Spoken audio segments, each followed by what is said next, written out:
Linear dope টেস্টের যে বিষয়টি, এটা কিন্তু শিক্ষার্থীদের পক্ষ থেকেই দাবি উঠেছিল।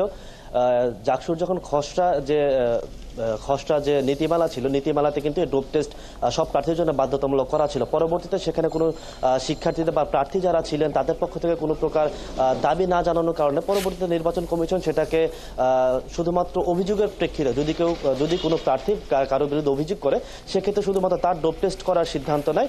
কিন্তু এটি নিয়ে সমালোচনার মুখে পড়ে পরবর্তীতে নির্বাচন কমিশন সব প্রার্থীর জন্য ডোপ টেস্ট বাধ্যতামূলক করে।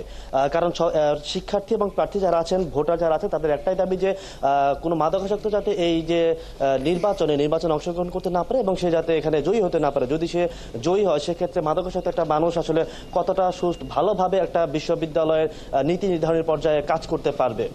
তো এই বিষয়টিকে সবাই আসলে ইতিবাচকভাবে দেখছেন। সব ছাত্র সংগঠনগুলোর সাথে আমাদের কথা হয়েছে, তারাও ইতিবাচকভাবে দেখছেন। আর নির্বাচনে প্রচারণার যে বিষয়টি, বলা যায় যে খুব একটা এখনো পর্যন্ত কিন্তু জমে ওঠার যে বিষয়টি, সেটি কিন্তু আমরা দেখতে পাচ্ছি না। বেলা 10টা বা 11টার পর আসলে প্রার্থীরা বের হচ্ছেন, কেউ ব্যক্তিগতভাবে বের হচ্ছেন বা কেউ প্যানেল ভিত্তিক বের হচ্ছেন।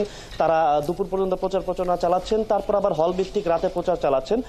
তবে ডাকসুর মতো যেরকম জমজমাট হওয়ার কথা জাহাঙ্গীরনগরে, সেটি এখনো পর্যন্ত হয়ে ওঠেনি। আবার এদিকে কিন্তু এখনো পর্যন্ত অনেকগুলো পদ ফাঁকা আছে, নারীদের হলগুলোতে পদ ফাঁকা আছে, ছেলেদের হলে এককভাবে প্রতিদ্বন্দ্বিতা করছেন অনেকে, অর্থাৎ প্রায় 100-র মতো বিনা প্রতিদ্বন্দ্বিতা জয়ী হচ্ছে। তো সব মিলে আসলে খুব একটা জমজমাট এখনো পর্যন্ত বলা যাচ্ছে না। নির্বাচনী পরিবেশ এখনো পর্যন্ত ভালো, এখানে নিরাপত্তা নিয়ে এখনো পর্যন্ত তেমন কোনো শঙ্কার খবর আমরা পাইনি।